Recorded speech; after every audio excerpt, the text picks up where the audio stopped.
The signs of Jesus' soon return are everywhere.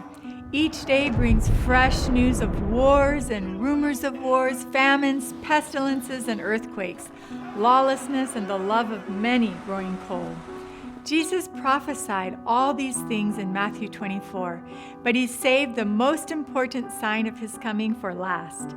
And this gospel of the kingdom will be preached in all the world as a witness to all the nations, and then the end will come. Today, our world is spiraling out of control.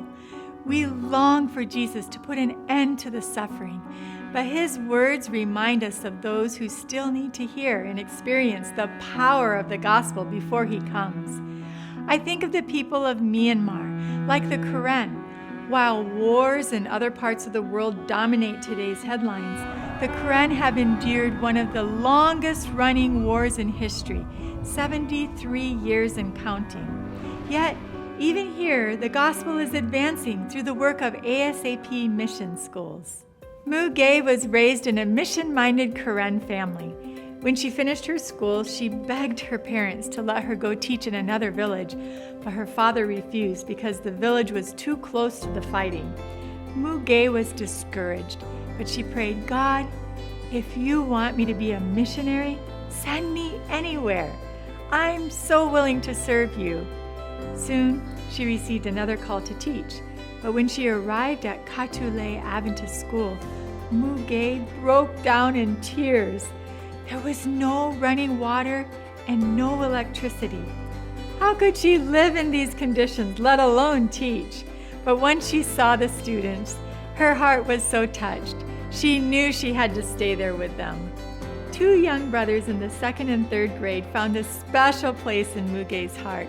They often came to her for help, and one day she noticed that they were very sad. As they talked, their whole story spilled out. The boys' parents were divorced. Both had remarried and started new families and abandoned their sons. Their grandparents were too old to care for them. They had no home to return to, and so they stayed in the dormitory, even on home leaves and even on vacations. From that day forward, Mu Gay took the boys under her wing and treated them as if they were her own children. She introduced them to their Heavenly Father, and together they're learning to depend on Him. Mu Gay has found her calling. "I only committed to staying 1 year," she said, "but now I want to keep teaching here for many years." I'm inspired by ASAP teachers like Mu Gay, who sacrifice so much to serve in this war-torn region. And I'd like to share with you a special opportunity to support them. Katule Adventist School is bursting at the seams. Enrollment has tripled in the last 2 years. As the political unrest in Myanmar disrupts the public school system and drives more families to the Thailand border in search of safety and education, many ASAP mission schools are experiencing an influx of students. We believe this is a providential opportunity to reach thousands of animists and Buddhists in Myanmar with the hope of the gospel. Will you help Mu Gay and her colleagues seize this moment to lead precious souls into the loving arms of the Father? Will you pray for their safety?